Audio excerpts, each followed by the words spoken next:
My sister joked, "You can't even afford a car." Just then, a helicopter landed on the lawn.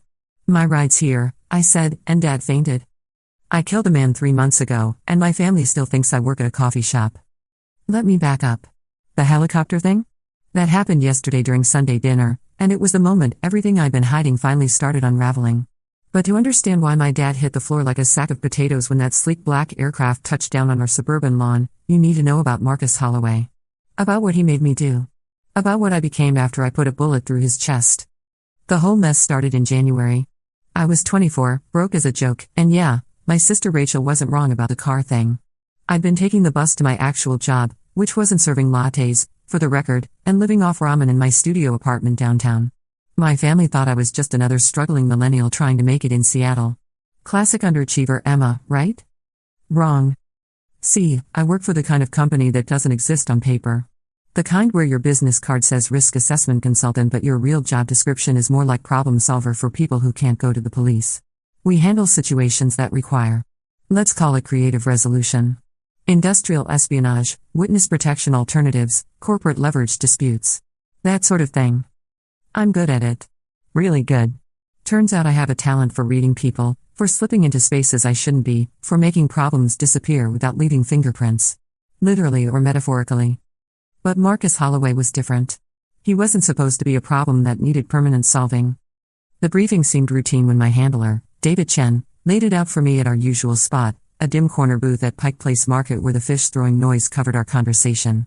Marcus was a mid-level pharmaceutical executive who'd been skimming research data and selling it to competitors. Our client wanted him discredited, maybe prosecuted, definitely neutralized as a business threat. Standard corporate takedown, David said, sliding a manila envelope across the sticky table. Gather evidence, build a case, let the system handle him. I remember the way the ice in his coffee clinked against the glass. Such an ordinary sound for such an extraordinary lie. Because Marcus wasn't just stealing data. He was selling something much worse. The first red flag came when I broke into his home office in Bellevue. This guy lived in a glass palace overlooking Lake Washington, all clean lines and expensive art that screamed new money. Getting inside was almost too easy. Security system from 2018, locks that yielded to my picks like butter, motion sensors I could have disabled blindfolded. But what I found in his files made my blood freeze. Clinical trial data. Not the sanitized reports that get submitted to the FDA, but the raw numbers. The real numbers. For a drug called Nurex that was supposed to treat childhood epilepsy. Only according to Marcus's private documents, it wasn't treating anything. It was causing massive brain hemorrhages in 17% of test subjects. Kids. We're talking about kids. And Marcus knew.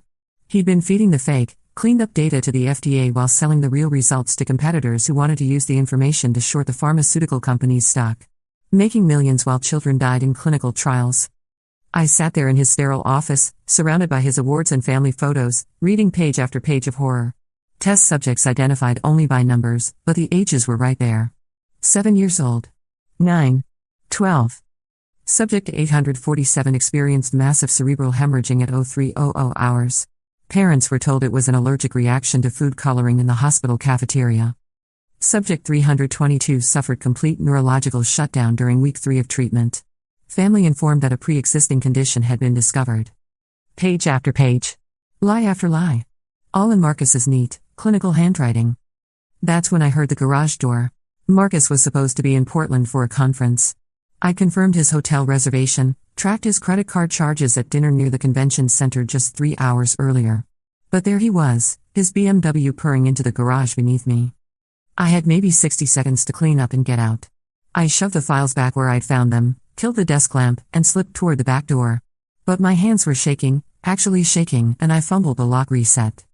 Footsteps on the stairs. The back door was my only option, but it opened onto a floodlit patio that connected to his neighbor's yard. If anyone was looking out their window, I'd be completely exposed. But Marcus's office lights had just flicked on, and I could hear him moving around, probably checking to see if anything had been disturbed. I made it to the tree line at the back of his property when I heard him call out. "I know someone's been here." His voice carried across the night air, calm and confident. Not the voice of someone who'd just discovered a break-in. The voice of someone who'd been expecting one. "Emma?" My blood turned to ice water. He knew my name. Somehow, this man I'd never met knew exactly who I was. Emma Martinez, 24, born in Tacoma, graduated from UW with a degree in criminology. Currently employed by Sentinel Risk Management, though I doubt that's what you tell your family. I press myself against a massive Douglas fir, bark scratching through my jacket, and try to control my breathing. The LED motion sensors on his patio swept back and forth like mechanical eyes searching for prey. I have to admit, I'm impressed. Most people would have taken the job at face value. Corporate espionage, gather some evidence, build a case. But you found the real files, didn't you?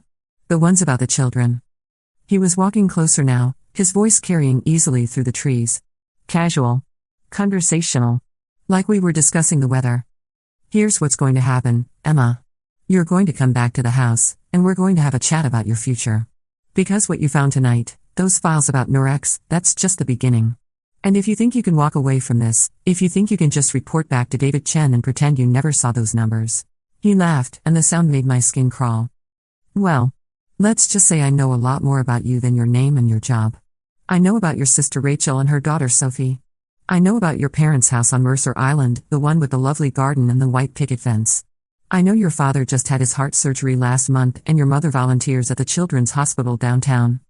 The threat was crystal clear, wrapped in that same conversational tone. I had two choices, face him now, or spend the rest of my life looking over my shoulder while he made my family disappear one by one. I walked back to the house. Marcus was waiting on his patio with 2 glasses of wine, like we were old friends meeting for drinks. He was smaller than I'd expected, maybe 5'8", with thinning brown hair and the kind of soft face that belonged in middle management, not criminal conspiracy. The kind of man you'd forget 5 minutes after meeting him. That should have been my second warning. Memorable people don't survive long in this business. Sit, he said, gesturing to a chair across from him. The Malbec is excellent. Argentine. Cost me more than most people make in a month. I stayed standing. What do you want? Direct. I like that. He sipped his wine, studying me over the rim. What I want is for you to understand the situation you've stumbled into. Those files you read tonight? Nurex is already in phase 3 trials. FDA approval is expected within 6 months. By this time next year, thousands of children will be taking this drug. Unless someone stops it. Unless someone stops it, he agreed. Which brings us to our problem. You see, I'm not the villain in this story, Emma. I'm the whistleblower. He set down his glass and leaned forward, his expression shifting from casual to intense. I've been gathering evidence for months. Everything you saw tonight, I've been documenting meticulously. Names, dates, cover-ups, falsified reports. But going to the authorities isn't an option. The company has people everywhere, FDA, DEA, Congress. If I surface with this information through normal channels, I'll be dead within a week and the evidence will disappear. So you're selling it to competitors instead? I'm creating leverage. His voice hardened. Every pharmaceutical company in America wants to see Zenith Corp fail. If they know Nurex is going to kill children, they'll use that information to destroy the company from the inside. Short the stock, leak selective details to journalists, pressure the FDA to reopen the trials. The drug gets pulled, the children live, and Zenith pays for what they've done. It sounded almost reasonable. Almost. Except for one crucial detail. And you make millions in the process. He shrugged. I'm risking everything. Why shouldn't I be compensated? Because children are dying right now, while you play stock market games. Children are dying because Zenith is rushing an untested drug to market. I'm the only person in a position to stop them. He stood up, pacing to the edge of the patio. But I need time. 6 more weeks to gather the rest of the evidence, to coordinate with the right people, to make sure this brings down the entire operation instead of just getting me killed. What does this have to do with me? Your employer wants me discredited. Probably wants me arrested on corporate espionage charges, which would bury the Nurex evidence forever. I can't let that happen. The pieces were starting to click together. David Chen's vague briefing. The almost too easy break-in. Marcus knowing my name. This whole thing was a setup. Not a setup. A test. He turned back to me, and for the first time, I saw something like desperation in his eyes. I needed to know if you were just another corporate soldier following orders, or if you were someone who could see the bigger picture. Someone who could help me save those kids. By doing what? By going back to David Chen and telling him you found nothing. Standard corporate malfeasance, maybe some tax evasion, nothing worth pursuing. Buy me 6 weeks to finish gathering evidence, and I'll make sure you're richly rewarded when this all comes out. He named a figure that would have paid off my student loans and bought me a house. Cash. And if I refuse? His expression didn't change, but something cold flickered behind his eyes. Then you become a loose end. And loose ends have a way of disappearing, along with anyone who might ask uncomfortable questions about where they went. I looked at this ordinary-looking man in his expensive house, with his wine and his casual threats, and realized I was in deeper water than I'd ever imagined. But I also realized something else. He was scared. All the bravado, all the careful planning, underneath it, Marcus Holloway was terrified. Which meant he was vulnerable. I need to think about it. You have until tomorrow night. Meet me here at 8, and we'll discuss the details. He smiled, but it didn't reach his eyes. And Emma? Don't try to run. I told you, I know where to find you. I left through the front door this time, like a guest departing after a pleasant evening. But my mind was racing, cataloging everything I'd learned and everything I still didn't know. Because Marcus might have been telling the truth about Nurex. The files I'd seen were definitely real, and 17% mortality rate in pediatric trials was beyond horrifying. But I'd been doing this job long enough to recognize a manipulator when I saw one. And everything about Marcus's story felt carefully constructed to push exactly the right emotional buttons. The dying children. The corrupt corporation. The lone whistleblower fighting against impossible odds. Either he was telling the truth, or he was very good at lying. I spent the next day trying to figure out which. David Chen met me at a different location this time, a coffee shop in Capitol Hill that catered to the kind of people who paid $12 for artisanal pour-overs. He looked nervous, which wasn't like him. David had been my handler for 2 years, and I'd never seen him ruffled by anything.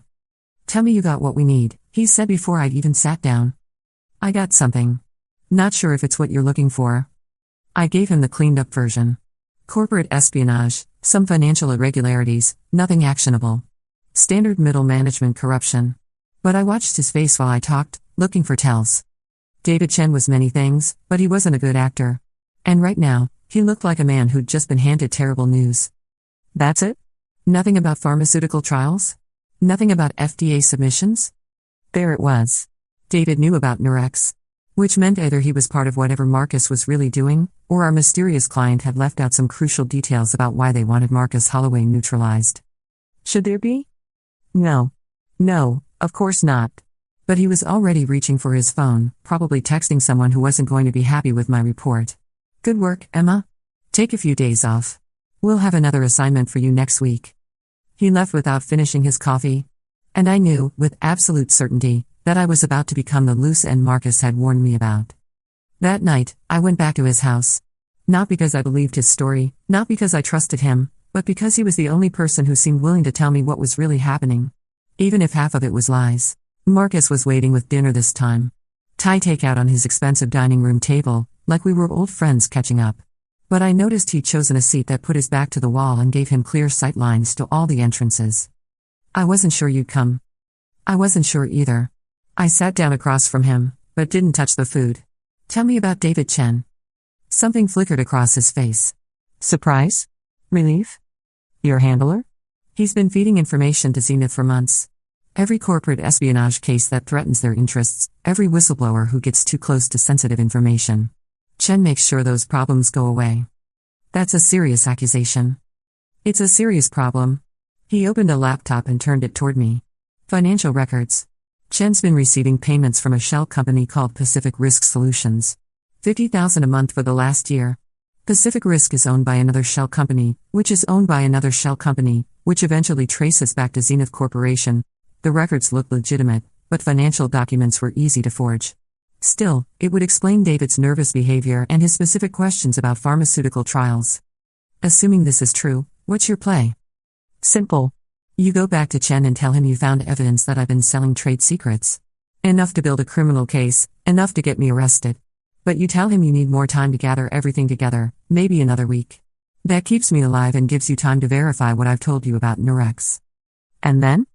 Then you decide who you want to be. The person who follows orders and lets children die, or the person who stops this. He was good, I had to admit. Every word perfectly calculated to make me feel like saving him was saving innocent lives.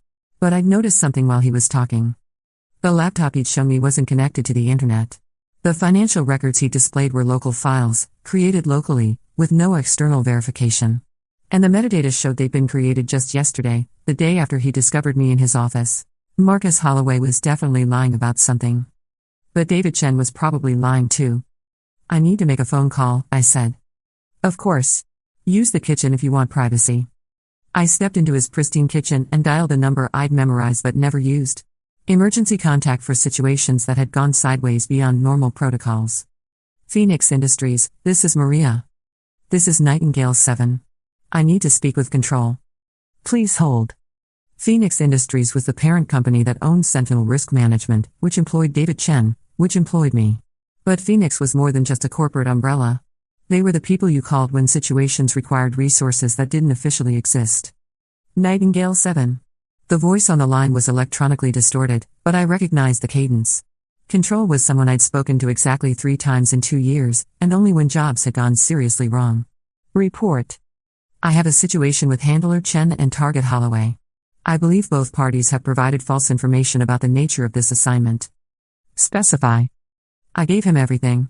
Marcus's claims about Nurex, David's suspicious behavior, the financial records that didn't quite add up. Control listened without interruption, which was somehow more unnerving than questions would have been. Instructions as follows, he said when I finished. Maintain contact with both parties. Gather additional intelligence on the pharmaceutical situation. Prepare for termination order. My blood chilled. Termination of which party? To be determined. Continue surveillance until further notice. The line went dead. I stood in Marcus's kitchen, holding a silent phone, and realized that everyone in this situation was playing a game I didn't understand. Marcus knew more about me than he should. David was reporting to people who weren't my real employers. And Control was giving me orders that sounded suspiciously like I was about to be ordered to kill someone. Everything all right? Marcus called from the dining room. Fine, I called back. But my hand was already moving to the concealed holster under my jacket. Not because I was planning to shoot him, but because I was finally starting to understand that this situation was about to become very dangerous very quickly. When I returned to the dining room, Marcus was reading something on his phone, and his expression had changed completely. The carefully constructed calm was gone, replaced by something that looked like panic. We have a problem, he said without looking up. David Chen just submitted an expedited request to have you transferred to a different case. Effective immediately. How do you know that? Because I've been monitoring Sentinel's internal communications for months. And because your replacement just received orders to neutralize any loose ends related to this assignment. He turned his phone toward me, and I saw what looked like an encrypted message thread. The details were vague, but the implication was clear. Someone wanted me off this case, and they wanted anyone who knew too much about Marcus Holloway to disappear. This could be fabricated, I said. It could be. But are you willing to bet your life on it? That's when we heard the cars. Multiple vehicles, pulling into Marcus's driveway with the kind of coordinated precision that screamed professional operation. I moved to the front window and saw 4 black SUVs arranged in a tactical formation that would prevent anyone from leaving the property. Back door? I asked. They'll have it covered. Marcus was already moving, not toward an exit but toward a wall safe hidden behind an abstract painting. He worked the combination quickly, revealing what looked like enough firearms to outfit a small army. You want to tell me why you have a personal armory? Because I've been preparing for this moment for months. He handed me a tactical vest and a pistol I recognized as military issue. The question is whether you're going to help me survive it, or whether you're going to let them kill us both. The front door exploded inward. The next few minutes were chaos. Professional operators in tactical gear, moving through the house with practiced efficiency. But Marcus's preparations were better than I'd expected. He'd reinforced the dining room, turned it into a defensive position with clear sight lines and limited access points. We held them off for maybe 10 minutes. Long enough for me to realize that these weren't David Chen's people. Wrong gear, wrong tactics, wrong approach. These were military contractors, the kind of people who got called in when a situation needed to be resolved with extreme prejudice. Who are they? I shouted over the gunfire. Zenith's cleanup crew, Marcus replied, changing magazines with practiced efficiency. I told you they had people everywhere. That's when I made the decision that changed everything. I believed him. Not because his story made perfect sense, not because I trusted him completely, but because the people trying to kill us were definitely not the good guys. Whatever Marcus had done, whatever he was really guilty of, the response was disproportionate. And disproportionate responses usually meant someone was trying to hide something big. The battle lasted another 20 minutes. When it was over, 6 men were dead, and Marcus Holloway was bleeding out on his expensive marble floor. The files, he whispered, grabbing my arm with surprising strength. Everything about Nurex. Hidden server in the basement, password is Sophie's birthday. I don't know Sophie's birthday. Your niece. Rachel's daughter. I told you. I know everything about your family. Even dying, he was manipulating me. But his blood was spreading across the floor, and his eyes were losing focus, and I realized he was about to take whatever he knew to the grave. October 15th, I said. He nodded weakly. 2018. The files. Everything's there. Stop them. Then he died. I found the server exactly where he'd said it would be. Password worked on the first try. And what I found there made my hands shake worse than they had during the firefight. Marcus hadn't been lying about Nurex. If anything, he'd undersold how bad it was. 17% mortality rate in the trials, but that was just the immediate deaths.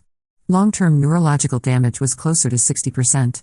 Children who'd been normal, healthy kids before the trials were now suffering seizures, memory loss, motor function problems. And Zenith knew. They'd known from the beginning. But Nurex represented a billion-dollar market, and they decided the profit was worth the risk. Marcus had been trying to stop them. But he hadn't been selling the information to competitors. He'd been trying to get it to journalists, to FDA investigators who weren't on Zenith's payroll, to anyone who could force the trials to stop. The financial records showing payments to David Chen were real too. Along with records showing similar payments to FDA officials, congressional staffers, and half a dozen other people in positions to suppress inconvenient information about pharmaceutical safety. I sat in Marcus's basement, surrounded by evidence of a conspiracy that reached into the highest levels of government, and realized I had a choice to make. I could take the files to control and let Phoenix Industries decide what to do with them. But Phoenix might be compromised too. There was no way to know how deep Zenith's influence reached. Or I could do what Marcus had been trying to do. Take the information public, damn the consequences. But first, I had to survive the next few hours. The tactical team was gone, but they'd be back with reinforcements once they realized I wasn't among the bodies. I had maybe an hour to get out of the house and disappear before Zenith's cleanup crews arrived to sanitize the scene. I copied everything from Marcus's server onto encrypted drives, then triggered the system's self-destruct sequence.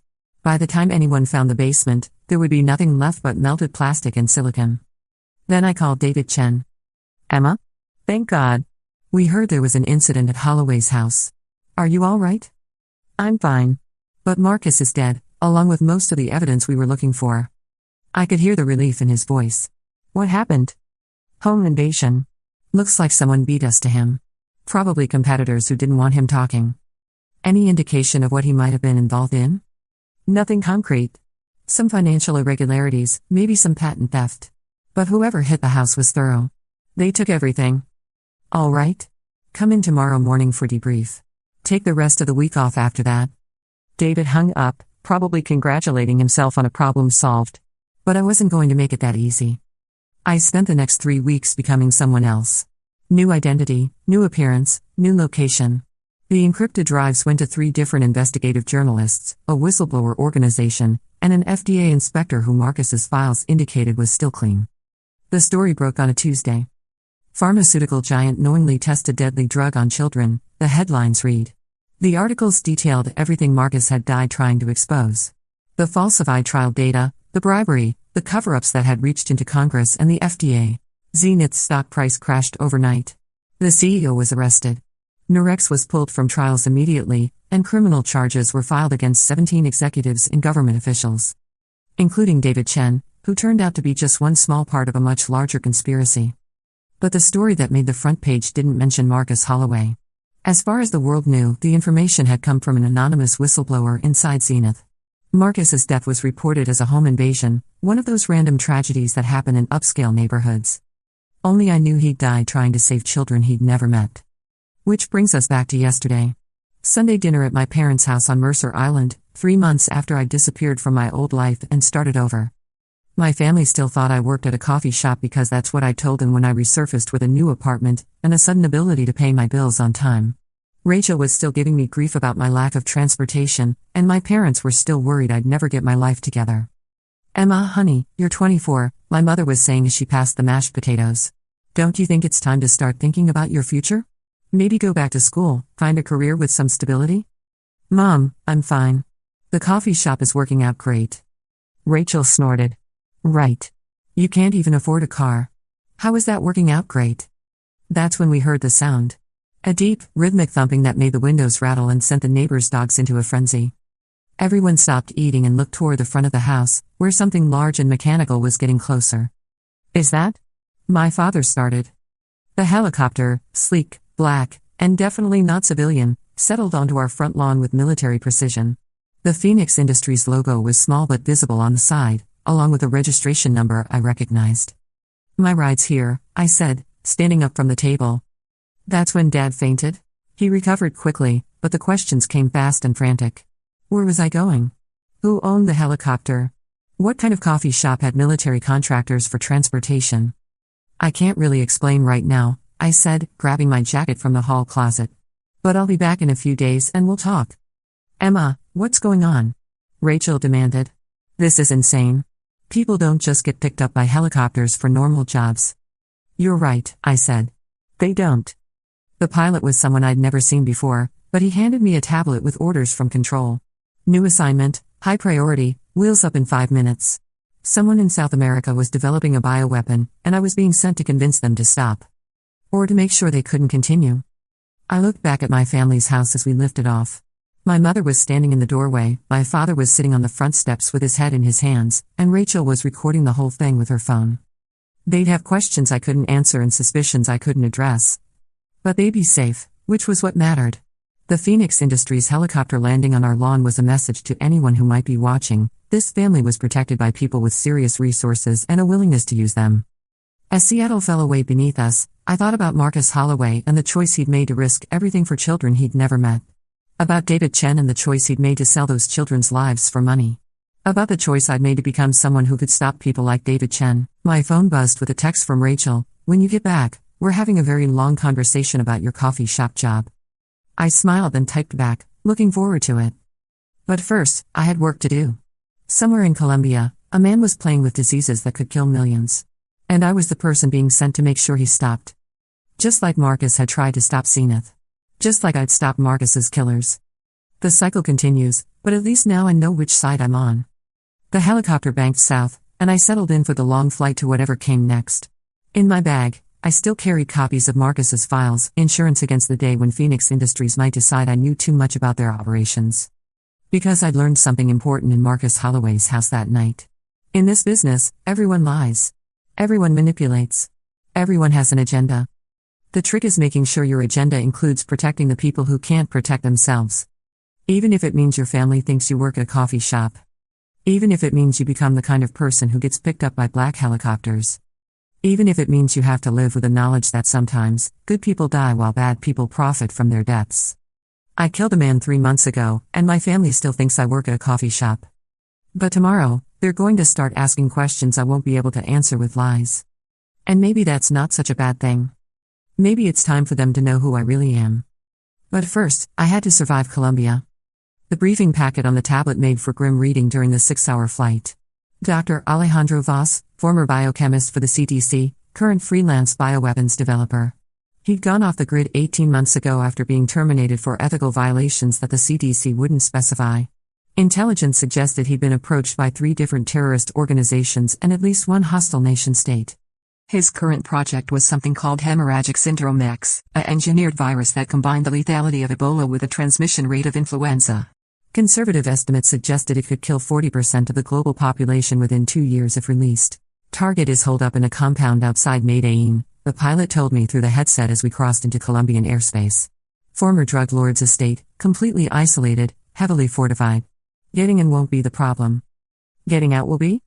Getting out alive will be. The compound sat on a hilltop overlooking the Magdalena River, surrounded by triple layers of security fencing and enough armed guards to staff a small military base. But wealth and paranoia had made Dr. Vaz predictable. Rich men with dangerous secrets always made the same mistakes. They trusted technology more than people. They relied on systems they didn't understand. And they never considered that their greatest vulnerabilities might come from the luxuries they refused to give up. Dr. Vaz had a weakness for expensive wine. Specifically, vintage Bordeaux from his private collection, which was shipped monthly from a distributor in Cartagena. The same distributor that had just acquired a new employee with impeccable references and a talent for wine chemistry. Infiltrating the delivery chain took 3 days. Replacing the wine with identical bottles containing a mild sedative took another 2. The hard part wasn't getting the drug past security. Rich people's wine collections were rarely tested for foreign substances. The hard part was making sure I could neutralize the bioweapon before the sedative wore off. I rode into the compound in the back of a climate-controlled wine truck, hidden among cases of 1982 Chateau Latour that cost more than most people's cars. The guards inspected the driver's credentials and checked the delivery manifest, but they didn't search the cargo. Men like Voss didn't pay for security guards who understood the difference between a threat and a wine delivery. The compound was even more paranoid than the intelligence reports had suggested. Motion sensors, thermal cameras, pressure plates under every walkway. But all of that technology was designed to keep people out, not to monitor what happened once they were inside. I waited in the wine cellar until the dinner bell rang, then made my way to the laboratory complex through ventilation shafts that hadn't been cleaned in months. The dust told a story. Dr. Voss employed a full security team, but he was cutting corners on maintenance. Pride and penny pinching, the hallmarks of a man who thought money could solve any problem. The lab was a contradiction in terms, cutting-edge equipment crammed into a space that looked like it had been converted from a stable. Biosafety protocols that would have impressed the CDC, implemented in a building that probably wasn't up to local fire codes. And there, in a containment unit that hummed with filtered air and UV sterilization, were 17 vials of hemorrhagic syndrome X. Enough to end civilization. Dr. Voss had been careless in other ways too. His computer was protected by military-grade encryption, but his notebook, actual paper and pen, like some kind of mad scientist from a movie, was sitting open on his desk. Pages of handwritten notes detailing the virus's structure, its transmission mechanisms, and most importantly, the locations of the other samples. There were labs in Venezuela, Syria, and North Korea. All of them working from Voss's research, all of them racing to complete their own versions of his bioweapon. I was photographing the notebook when the lights went out. Emergency power kicked in a second later, bathing the lab in red light that made everything look like a scene from a horror movie. But the containment unit systems were still running. Whatever had happened, it wasn't a complete power failure. Dr. Martinez, I presume. I spun around to find Dr. Voss standing in the doorway, very much awake and pointing a pistol at my chest. He was older than his photos had suggested, with gray hair and the kind of pale complexion that comes from spending too much time indoors. But his hands were steady, and his eyes were alert. The wine was excellent, by the way. 1982 Latour with just a hint of benzodiazepine. Very subtle work. But I've been microdosing myself with various sedatives for months. Occupational hazard when you're working with people who might want to slip something into your drink. Dr. Voss. Please, call me Alejandro. We're both professionals here. He gestured toward the chair near his desk, but kept the gun trained on me. Sit. We have things to discuss. I sat, keeping my hands visible and my body language non-threatening. But I was cataloging escape routes, weapons within reach, and the exact distance between me and the containment unit. You're not what I expected, he said, settling into a chair across from me. When I heard Phoenix Industries was sending someone, I assumed it would be one of their usual military contractors. Someone large and obvious and easy to spot. Disappointed? Intrigued. You're the woman who exposed the Nurex scandal, aren't you? The one who brought down Zenith Corporation. That stopped me cold. My involvement in the Nurex case was supposed to be buried deeper than government secrets. The fact that he knew about it meant his intelligence network was better than our briefing had suggested. I don't know what you're talking about. Of course you do. Marcus Holloway died trying to expose that cover-up, but someone finished what he started. Someone with access to his files, someone with the skills to stay hidden while bringing down a pharmaceutical giant. He smiled, and it wasn't a pleasant expression. Someone exactly like you. Assuming you're right, what's your point? My point is that we're on the same side. He holstered his pistol, a show of good faith that I didn't buy for a second, and leaned forward in his chair. Do you know why I was really terminated from the CDC? Not ethical violations. Whistleblowing. I discovered that 3 major pharmaceutical companies were suppressing research into pandemic preparedness because effective treatments would reduce demand for their existing products. So you decided to create a pandemic instead? I decided to create leverage. The same word Marcus had used, but with a different inflection. Every government in the world is ignoring the threat of bioweapons because they think they can control them, manage them, use them as political tools. But they can't control what they don't understand. He gestured toward the containment unit and its 17 vials of apocalypse. Hemorrhagic syndrome X isn't meant to be released. It's meant to be discovered. When intelligence agencies around the world realize that a weapon this devastating can be created by one man in a converted horse stable, they'll be forced to take bioweapon proliferation seriously. And the labs in Venezuela, Syria, and North Korea? His smile faltered slightly. How do you know about those? Your notebook is very thorough. Those are insurance policies. Proof that the technology has already proliferated beyond any possibility of containment. Once the samples here are discovered, those labs will be exposed as well. The shock value will force international cooperation on bioweapon controls. It sounded almost reasonable. Almost. Except for the obvious flaw in his logic. What happens when one of those insurance policies decides to actually use the weapon? They won't. The mortality rate is too high, the transmission too efficient. Any nation that deployed hemorrhagic syndrome X would be committing suicide along with genocide. You're betting the survival of the human species on the rational behavior of terrorist organizations and rogue states. I'm betting it on the self-preservation instinct of people who want to rule the world, not destroy it. That's when I realized Dr. Alejandro Vaz wasn't a criminal mastermind or a bioterrorist. He was something much more dangerous. He was a true believer. True believers were unpredictable because they operated from a moral framework that justified any action in service of their cause. They were also nearly impossible to reason with because they'd already convinced themselves that their extreme measures were not only necessary, but noble. There's another option, I said carefully. Which is? You publish your research openly. Every detail, every formula, every synthesis pathway. Make it impossible for any single actor to monopolize the technology, and make it clear exactly how dangerous this weapon would be. Information wants to be free? He laughed, but there was no humor in it. That's remarkably naive for someone in your profession. Publishing the research would just accelerate the timeline. Instead of 3 or 4 labs working on versions of this weapon, we'd have 30 or 40 within a year. But we'd also have 30 or 40 labs working on countermeasures. Perhaps. Or perhaps we'd have 30 or 40 labs trying to improve on my design. The philosophical debate was interrupted by an alarm that made my teeth ache.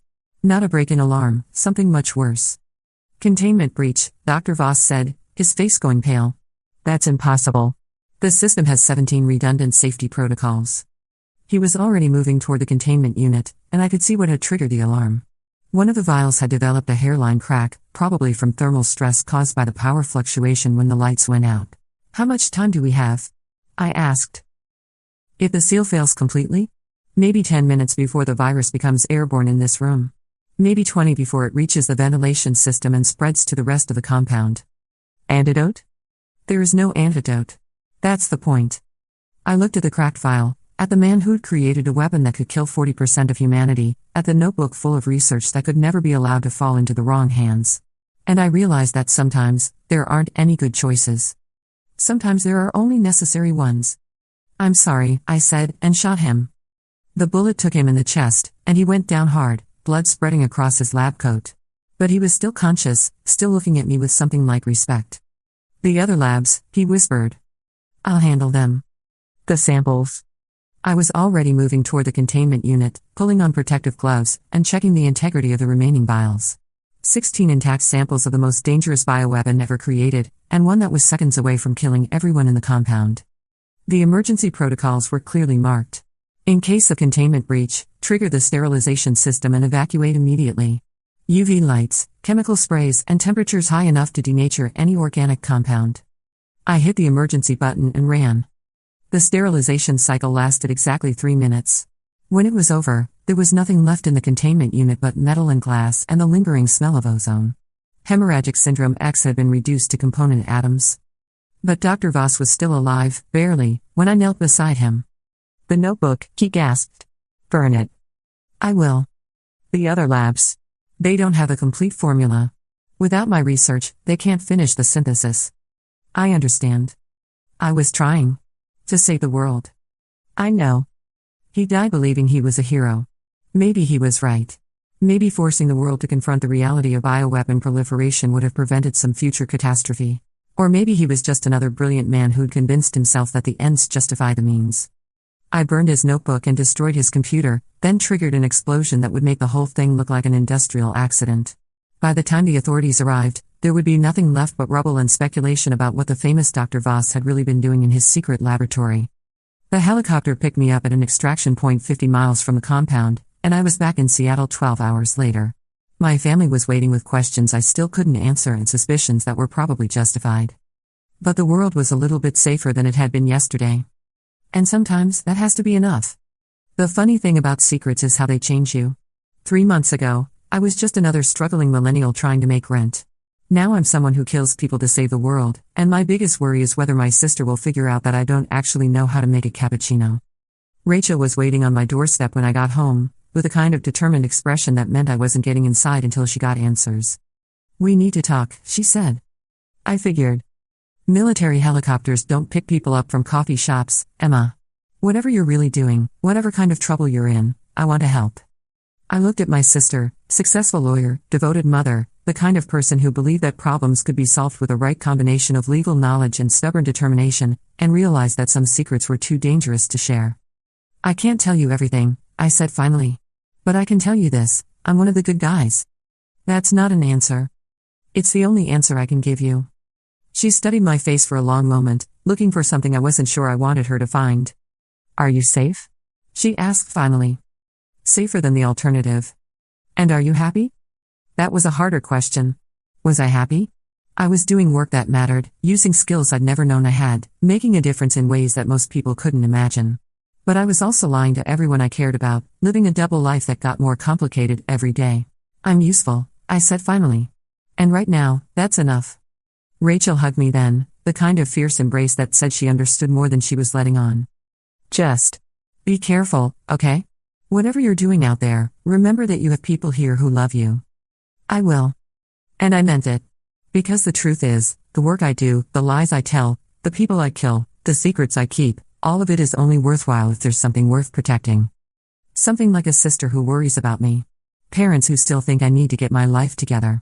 A niece whose birthday can be used as a password by a dying man who knows too much about my family. The world is full of people like Marcus Holloway and Dr. Voss, brilliant minds convinced that their extreme measures are justified by noble goals. Some of them are trying to save children from dangerous drugs. Others are trying to save the world from bioweapons. And some of them are just trying to make sure their families never have to know about the darkness that exists at the edges of the ordinary world. My phone buzzed with another message from Control. New assignment, new location, new problem that needed solving. But first, I was going to have dinner with my parents and pretend to complain about difficult customers at the coffee shop. Because maintaining that fiction, keeping my family safe in their ordinary, wonderful ignorance, was the most important job I'd ever had. Even if it meant living with helicopters on the lawn and questions I couldn't answer. Even if it meant being someone my old self wouldn't recognize. Even if it meant carrying the weight of necessary secrets for the rest of my life. I killed a man 3 months ago, and my family still thinks I work at a coffee shop. And maybe, if I do this job right, they'll never have to know the truth.